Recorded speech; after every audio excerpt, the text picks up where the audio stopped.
반갑습니다. XT드론입니다.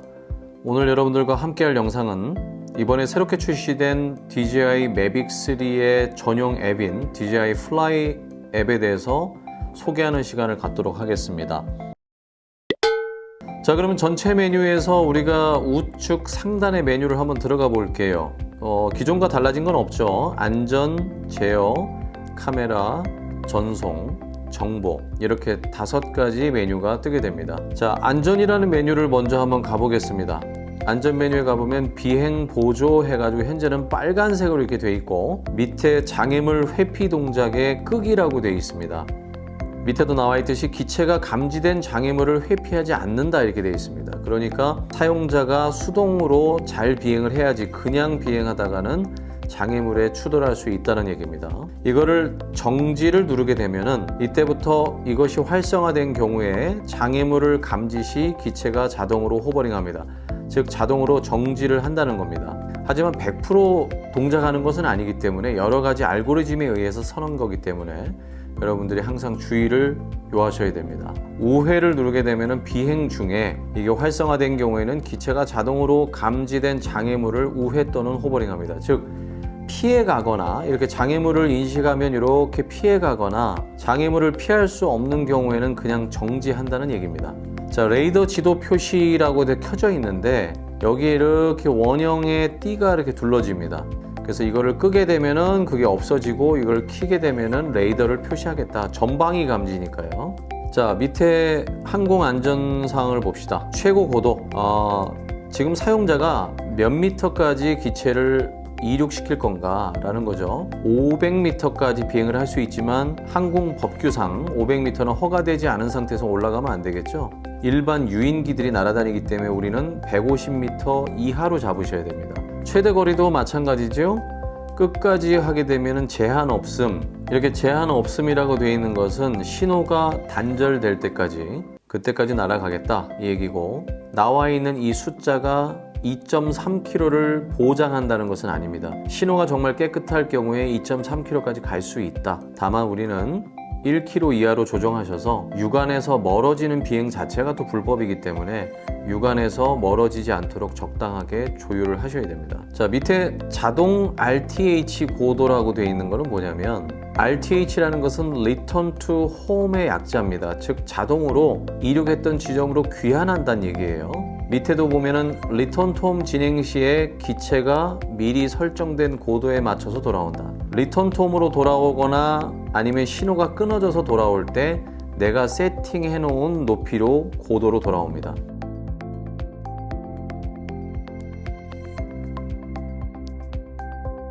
자, 홈 포인트 업데이트라는 것은 처음에 이륙했었던 장소가 아닌 제3의 장소로 이동을 할 때 홈 포인트를 기체 중심으로나 조종기 중심으로 해서 바꿀 수가 있습니다. 그렇게 중요한 내용은 아니고 많이 쓰는 기능은 아닙니다.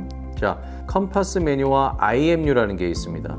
여기는 이제 관성 측정 장치라는 건데, 어차피 컴파스는 우리가 나침판을 교정하는 거거든요. 비행 전에 비행의 정확도와 리턴 투 홈을 해서 자동으로 귀환할 때의 정확도를 굉장히 높여줍니다. 그래서 비행 전에 1회는 컴파스를 교정해주는 작업을 하셔야 돼요. IMU라고 하는 메뉴도 캘리브레이션을 누르게 되면은 이렇게 기체가 원하는 대로 커버를 열어주시고 다 접은 상태에서 기체를 평평한 곳에 놓고 그림에 따라 캘리브레이션을 진행해 달라고 나오죠. 자, 그 밑에 배터리 정보는 현재 꽂혀 있는 배터리가 4셀 배터리니까 이렇게 배터리 하나하나에 셀 정보가 나옵니다. 특히 겨울철에 비행하실 때 배터리의 온도가 아주 민감합니다. 여름에도 마찬가지죠. 자, 뒤로 나가 보면은 안전 고급 설정에 가볼게요. 조종기와 드론과의 신호가 단절됐을 때 연결이 끊길 경우에 어떻게 할 것이냐, 돌아올 건지 아니면 그대로 하강, 랜딩 할 건지 아니면 그대로 대기, 호버링 할 건지 묻습니다. 우리는 웬만하면 리턴 투 홈으로 해놓는 게 좋아요. 그리고 비상 프로펠러 정지, 스틱을 2개를 가운데로 모으거나 바깥으로 벌렸을 때 시동이 켜지거나 꺼지는데 이것은 비행 중에도 끌 수가 있습니다. 왜냐하면 2차 사고를 방지하기 위함이죠. 자, 에어센스라는 게 있네요. 이 에어센스라고 하는 시스템이 바로 일반 컨슈머 드론에서는 DJI Air 2S부터 포함된 원래는 엔터프라이즈 기종에는 다 들어가 있는데 이 에어센스는 지금 현재 Air 2S 그리고 매빅 3에만 들어가 있습니다. ADS-B 시스템이라는 거죠.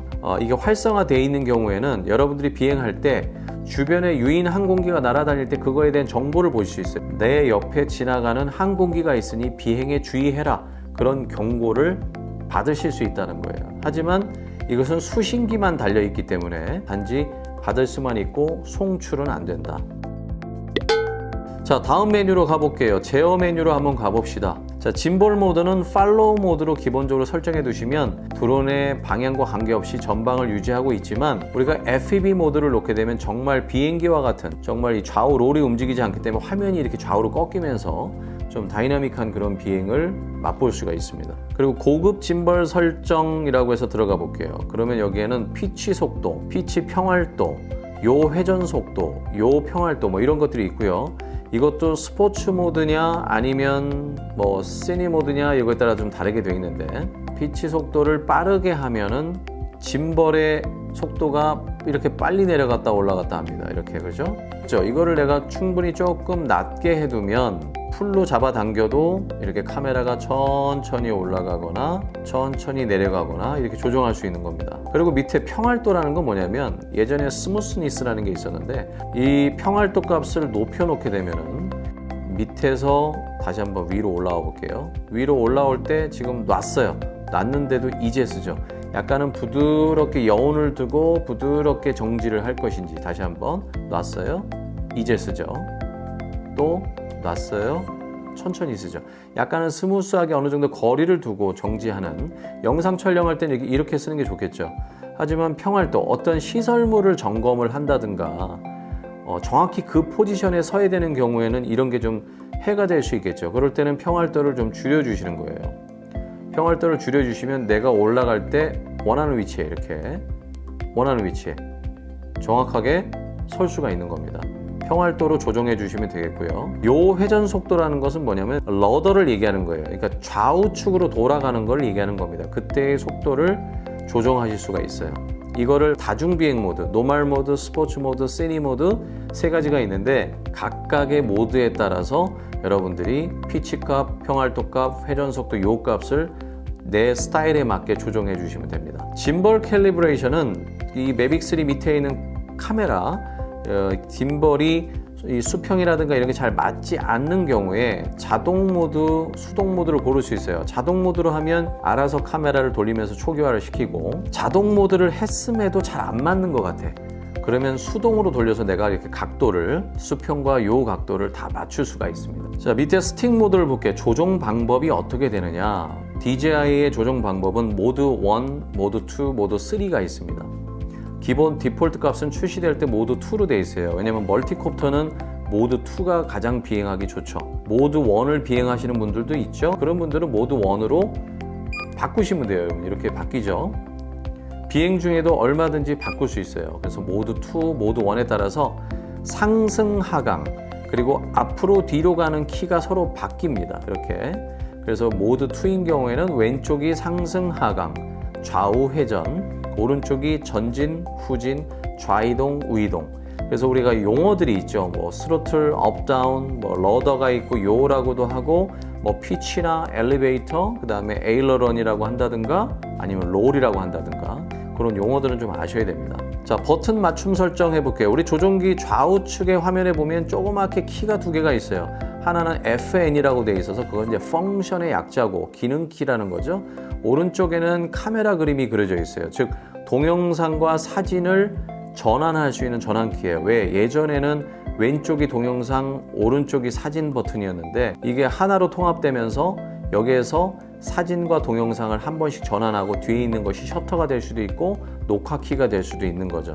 그리고 이 왼쪽에 있는 펑션은 여러 가지 기능이 있어요. 내가 한 번 누르거나 두 번 누르거나 할 때 한 번 누르면 어떤 거를 동작하게 할 거니 이런 기능들을 정할 수가 있습니다. 그리고 뭐 두 번 누르면 보조 LED가 켜지게 하겠다.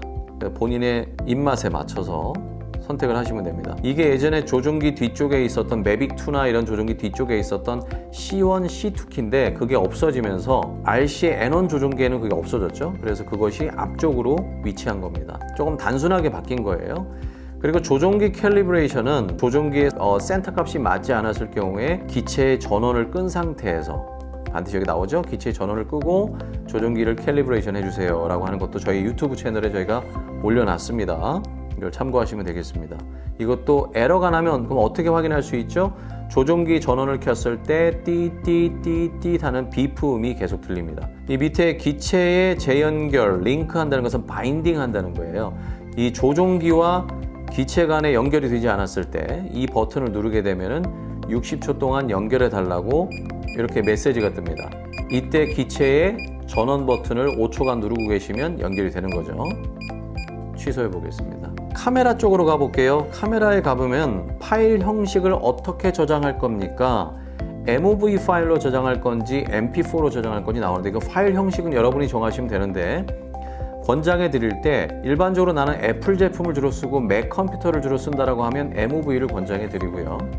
그 외에 저는 좀 압축하면서 윈도우도 사용하고 애플 제품도 사용하고 동시에 이런 여러 가지 OS를 사용한다고 하면 MP4를 권해드립니다. 왜냐하면 MOV로만 촬영을 했을 때는 일반 윈도우 PC에서는 해당하는 코덱이 없는 경우에 퀵타임이라든가 이런 게 없는 경우에는 플레이가 안 돼요. 소리만 날 수 있죠. 그래서 보통은 MP4로 저장을 하시는 거고 그 다음에 색상을 약간 뺀 D록으로 촬영할 건지 일반적인 촬영할 건지 우리가 D록으로 촬영하면 색감이 이렇게 약간 흐리멍텅하게 바뀌어요. 물 빠진 컬러처럼 이걸 가지고 우리가 나중에 컬러 그레이딩을 통해서 현재 정말 더 내추럴한 색깔을 입힐 수 있는 후 보정 작업을 할 수 있는 겁니다. 그래서 사진 파일은 우리가 일반 JPG 파일이 아니라 RAW 파일로 찍으면은 조금 더 편집이 용이해지죠. 그래서 보통 사람들은 그냥 보통으로 찍으시고 내가 후 보정 작업을 좀 할 거다라고 하는 분들은 D록으로 촬영하시면 되겠습니다. 자, 코딩 형식.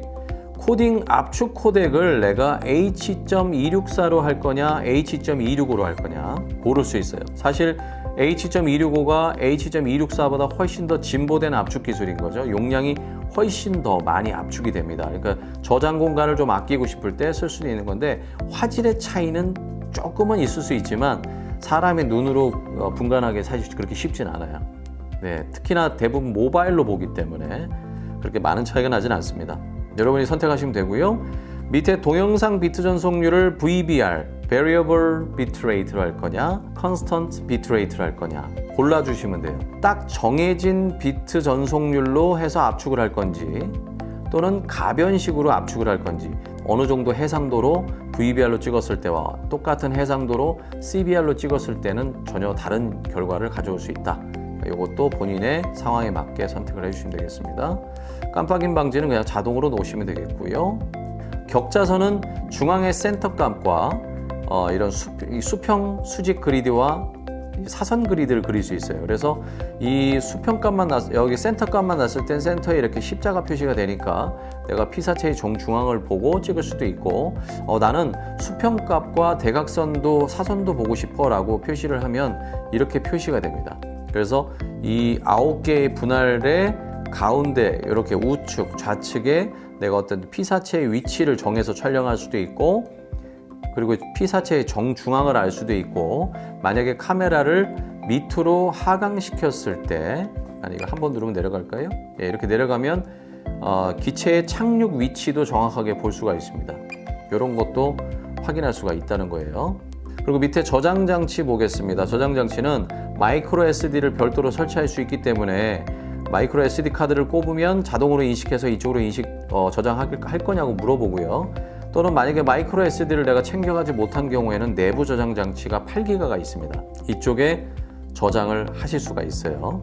SD카드는 기존에 256기가까지 지원했지만 매빅3는 512기가까지 저장이 가능합니다. 자, 그리고 밑에 녹화 중 캐시라고 되어 있는 최대 동영상 캐시 용량에서 이렇게 나오는 게 있는데 이것은 내 스마트폰의 용량에 따라서 즉 이 DJI Fly 앱에 저장되는 내 앨범에 저장되는 건 아니고 원래 마이크로 SD의 원본이 저장되고 이 DJI 플라이 앱 내에 사본이 저장되는데 내가 저장해 놓은 것을 만약에 16기가까지 해 놓는다면 이 스마트폰에 16기가 정도의 용량이 될 때까지 저장을 하는 거고, 이 용량이 다 차면 더 이상 저장이 안 되는 거고, 이것을 자동으로 하게 되면 이 스마트폰의 모든 용량이 다 될 때까지 저장을 한다는 얘기입니다. 이걸 적당하게 조절을 해 두시면 되고요. 자, 전송으로 가보겠습니다.